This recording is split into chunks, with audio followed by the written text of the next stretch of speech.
नमस्कार दोस्तों, स्वागत है आप सभी लोगों का इस वीडियो में। और आज इस वीडियो में हम जो बात करेंगे वो म्यूकोरमाइकोसिस के बारे में बात करेंगे। ये नाम आपने टीवी चैनल्स में, अखबार में ज़रूर सुना होगा। और क्या ये म्यूकोरमाइकोसिस इतना खतरनाक है कि आदमी की जान भी ले लेता है? कुछ लोगों का तो कहना है कि ये होने के बाद आंखें निकालनी पड़ रही है, इसका कोई ट्रीटमेंट नहीं है, ठीक है, आदमी की ये जान ले लेता है। तो इस वीडियो में हम समझेंगे कि आखिर ये म्यूकोरमाइकोसिस क्या होता है, क्या इसके सिम्टम्स होते हैं, कैसे फैलता है, फैलने के क्या कारण हैं और इसके लक्षण क्या क्या होते हैं और हमें क्या इसकी रोकथाम करनी चाहिए, मेरे प्रिकॉशंस आपको क्या लेना है और इसको कैसे प्रिवेंशन करना है। ठीक है, म्यूकोरमाइकोसिस के बारे में एक बेसिक इन्फॉर्मेशन इस वीडियो में आपको मिलेगी। तो चलिए वीडियो को हम शुरू करते हैं। सबसे पहले बात करते हैं ये फंगल इन्फेक्शन क्या होता है। देखिए, ये कोई नया फंगल इन्फेक्शन नहीं है, ये पहले भी होता था लेकिन बहुत रेयर होता था। ठीक है, बहुत ही कम लोगों में ये होता था, गिने चुने लोगों में होता था। लेकिन जब होता था तो उन लोगों को बहुत ही ज़्यादा सीरियस होता था, क्योंकि ये जो इन्फेक्शन है बहुत ज़्यादा सीरियस भी है। ठीक है, देखिए फंगल इन्फेक्शन का एक एग्जांपल दूं तो आपने खुजली का नाम जरूर सुना होगा। ये जो खुजली होती है ये क्या होता है, ये भी एक फंगल इन्फेक्शन है, फंगस की वजह से होता है। देखिए, हमारे शरीर को कई सारे ऐसे सूक्ष्म जीव हैं जो हमारे शरीर को बीमार करते हैं, जैसे कि बैक्टीरिया है, वायरस हैं जो कि आप सुन रहे हो, कोरोना वायरस। ठीक है, एक फंगस भी होते हैं, प्रोटोजोआ भी होते हैं। ठीक है, ये सारे जो सूक्ष्म जीव होते हैं वो हमारे शरीर को बीमार पटकते हैं या बीमार करते हैं। ओके, तो ये जो फंगस है वो खुजली जो होती है वो भी एक फंगल इन्फेक्शन की वजह से होती है। ठीक है, तो खुजली क्यों होगी? तो देखिए, अगर कोई व्यक्ति अपने खुद की हाइजीन नहीं रखता है, साफ सफाई नहीं रखेगा, ठीक है, और हर कोई भी वस्त्र वो पहन लेता है, या जब जहाँ पर ज़्यादा ह्यूमिडिटी होती है तो वहाँ पर ये जो फंगल इन्फेक्शन है वो फैलने के बहुत ज़्यादा चांस होते हैं। ठीक है, और जिन लोगों की जो इम्यूनिटी है, इम्यूनो कॉम्प्रोमाइज जो पेशेंट होते हैं, इम्यूनिटी जिनकी बहुत लो होती है, बहुत वीक होती है, तो उन लोगों में भी फंगस इन्फेक्शन होने के बहुत ज़्यादा चांस होते हैं। ठीक है, तो ये जो म्यूकोरमाइकोसिस है वो किन लोगों को ज़्यादा होता है? तो सबसे जो पहले वे लोग जिनकी जो इम्यूनिटी है वो बहुत वीक है। ठीक है, प्रतिरक्षा तंत्र है, इम्यून जो सिस्टम है वो जिनका वीक है, या किसी को कोई भी बीमारी है जैसे कि डायबिटीज़ की बीमारी है, या किसी को किडनी स्टोन की बीमारी है, या और भी किडनी रिलेटेड कोई बीमारी है, लीवर की कोई बीमारी है, हार्ट की कोई बीमारी है, तो जिन लोगों को कोई बीमारी है तो बीमारी होगी तो उनका वीक जो इम्यून सिस्टम है वो भी वीक होगा, और बीमारी में जो वो दवाइयाँ खा रहे हैं वो भी शरीर को वीक करती जाती है। ठीक है, तो जिन लोगों को कई बीमारियां हैं, ठीक है, क्रोनिक डिजीज है किसी को, तो उन लोगों को म्यूकोरमाइकोसिस होने की बहुत ज़्यादा रिस्क होती है। और कुछ लोगों का जो कहना है कि कोरोना पॉजिटिव के बाद में लोगों में ये होता है, जैसे कि जो पोस्ट कोरोना पॉजिटिव जो पेशेंट होते हैं उनमें ये ज़्यादा होता है। तो क्यों होता है? देखिए, कोरोना होता क्यों है कि जिनकी इम्यूनिटी लो है उनको कोरोना होता है, कोरोना पॉजिटिव आता है। और जब कोरोना पॉजिटिव आता है तो उसके बाद वो कई सारी मेडिसिन खाते हैं, तो मेडिसिन भी हमारे शरीर को वीक करती जाती है। ठीक है, और हमारे इम्यून सिस्टम को वो वीक करती है। तो जिन लोगों को कोरोना पॉजिटिव हुआ है कभी भी इन पास्ट में, तो उनका जो इम्यून सिस्टम है वो वीक हुआ है। ठीक है, तो इम्यून सिस्टम वीक होने के कारण उनको ये म्यूकोरमाइकोसिस का इन्फेक्शन हो रहा है। तो ये एक रीज़न है कोरोना पेशेंट को म्यूकोरमाइकोसिस इन्फेक्शन होने का। अब हम दोस्तों बात करते हैं कि ये जो म्यूकोरमाइकोसिस है वो कैसे फैलता है, क्या कारण है फैलने के। देखिए, सबसे पहला यही कारण है कि अगर कोई पेशेंट अपने खुद की हाइजीन नहीं रखता है, साफ सफाई नहीं रखता है, तो उन लोगों में ये फैल सकता है। जिनका इम्यून सिस्टम लो है उनमें ये फैल सकता है। और अगर कोई पर्सन जो है वो गार्डन में कोई काम करता है, पेड़ पौधों को पानी पिलाता है या पेड़ पौधों के साथ में ही रहता है, तो उन लोगों में ये हो सकता है। जो लोग मतलब जो एनिमल्स है, एनिमल के रख रखाव करते हैं, उनके साथ में रहते हैं, ठीक है, तो पेट्स के साथ में अगर कोई व्यक्ति रहता है तो उनको भी ये हो सकता है।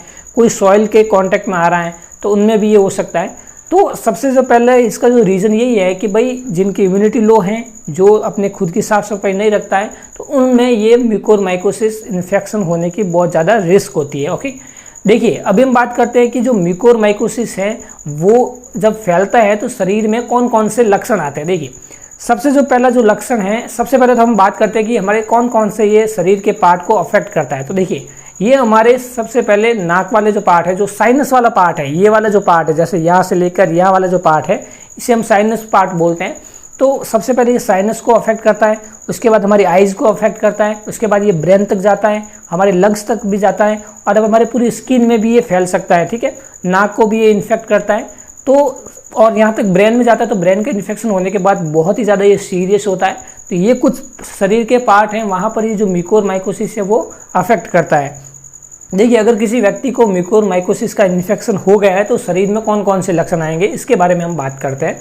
देखिए, सबसे जो पहला जो लक्षण है, उनके साइनस वाला जो पार्ट है उसमें दर्द होगा, उसमें इन्फ्लामेशन हो सकता है, रेडनेस आ सकती है, आंखें जो है वो लाल पड़ सकती है, उनमें स्वेलिंग हो सकती है, उनको सांस लेने में तकलीफ हो सकती है, और उनको कफिंग की प्रॉब्लम है, फीवर है, हेडेक हैं, तो ये चेस्ट में पेन है। तो ये कुछ सिम्टम्स हैं म्यूकोरमाइकोसिस इन्फेक्शन के। तो अगर किसी व्यक्ति में ये सिम्टम्स आ रहे हैं तो अपने नियर बाई डॉक्टर से ज़रूर आपको सलाह लेनी चाहिए, ठीक है। अगर हम स्किन की बात करें तो अगर किसी व्यक्ति को म्यूकोरमाइकोसिस हो जाता है तो उसके जो स्किन के ऊपर ब्लैक कलर के स्पॉट पड़ जाएंगे, ब्लिस्टर फॉर्मेशन हो सकता है, स्किन का जो कलर है वो चेंज हो सकता है, स्किन के ऊपर रेडनेस है, स्वेलिंग है, ये सारे जो सिम्टम्स होते हैं वो म्यूकोरमाइकोसिस फंगल इन्फेक्शन के होते हैं। देखिए, ये जो म्यूकोरमाइकोसिस को हम ब्लैक फंगस भी कहते हैं, ठीक है। क्यों कहते हैं? क्योंकि जब ये इन्फेक्टेड होता है हमारे शरीर के ऊपर तो ब्लैक कलर के स्पॉट पड़ते हैं, तो इसी वजह से इसको ब्लैक फंगस के नाम से भी जाना गया है। अभी हम दोस्तों बात करते हैं कि डायग्नोसिस कैसे करें, कि भाई अगर किसी व्यक्ति को म्यूकोरमाइकोसिस का इन्फेक्शन हो गया है तो कैसे पता करें कि व्यक्ति में म्यूकोरमाइकोसिस का इन्फेक्शन है या नहीं है। सबसे जो पहला तो यही है डायग्नोसिस प्रोसीजर कि भाई फिजिकल एग्जामिनेशन, कहीं पेशेंट को जो मैंने आपको सिम्टम बताए वो कहीं ना कहीं पेशेंट में है या नहीं है, तो सबसे पहले आपको ये पता करना है। अगर इससे भी पता नहीं चले तो कुछ तरह के कल्चर किए जाते हैं, जैसे कि स्पूटम कल्चर किया जाता है, जो बलगम निकल रहा है उसका कल्चर किया जाता है, तो उससे भी इस इन्फेक्शन का पता किया जाता है। और नेजोफेरेंजियल स्वैब के द्वारा भी म्यूकोरमाइकोसिस इन्फेक्शन का पता किया जाता है। दोस्तों, अभी हम बात करते हैं कि अगर म्यूकोरमाइकोसिस का सही टाइम पर ट्रीटमेंट नहीं किया गया तो इन फ्यूचर में हमें कौन कौन सी रिस्क हो सकती है। तो सबसे जो पहली रिस्क है, आपको ब्रेन इन्फेक्शन हो सकता है, पैरालिसिस की प्रॉब्लम हो सकती है, सीजर्स की प्रॉब्लम हो सकती है, और यहाँ तक आपको निमोनिया की प्रॉब्लम हो सकती है, और यहाँ तक आपको डेथ भी हो सकती है, क्योंकि ये म्यूकोरमाइकोसिस का जो इन्फेक्शन है बहुत ही ज़्यादा घातक भी है और ख़तरनाक भी है, तो इसका आपको ध्यान रखना है। ओके, अब हम ध्यान क्या रखें भाई, म्यूकोरमाइकोसिस को कैसे हम उससे बचें। तो सबसे जो पहला आपको यही है कि अगर आपको किसी तरह की डिजीज़ है, क्रॉनिक किसी तरह की बीमारी है, जैसे कि आपको डायबिटीज़ की बीमारी है, तो अपने शुगर लेवल का आपको ध्यान रखना है। अगर आपको किडनी रिलेटेड कोई डिजीज़ है, लीवर रिलेटेड कोई डिजीज़ है, हार्ट रिलेटेड कोई डिजीज़ है, तो अपने नियर बाई डॉक्टर से आपको रेगुलर कंसल्ट करना चाहिए। और अगर आप कहीं गार्डन में जा रहे हैं या कहीं आपको एनिमल के साथ में अगर आप जा रहे हैं तो पूरा मास्क पहन के जाइए, और हो सके तो अपने शरीर को पूरा ढक के जाइए, और हो सके तो आपको अगर आप शर्ट पहनते हो तो फुल स्लीव्स का आपको शर्ट पहनना है, ठीक है। यही आपको ध्यान रखना है। और अगर इन पास्ट में अगर आप कोरोना पॉजिटिव थे तो अपनी इम्यूनिटी का आपको ध्यान रखना है, और आपको हो सके तो इम्यूनिटी बूस्टर कई सारे और आयुर्वेदिक नुस्खे भी हैं, उसको आपको अपनाना है, और अपने सही डाइट का खान पान रखना है, और यही आपको म्यूकोरमाइकोसिस में ध्यान रखना है। तो दोस्तों, आशा करता हूं कि आपको म्यूकोरमाइकोसिस के बारे में एक बेसिक इन्फॉर्मेशन मिली होगी। अगर वीडियो पसंद आया है तो वीडियो को लाइक कीजिए, अगर आप हमारे चैनल में पहली बार हैं तो चैनल को सब्सक्राइब कीजिए, सामने लगे बेल आइकन पर भी क्लिक कीजिए, जिससे हमारा आने वाला हर एक नया वीडियो आप तक पहुंचेगा सबसे पहले। जय हिंद, वंदे मातरम।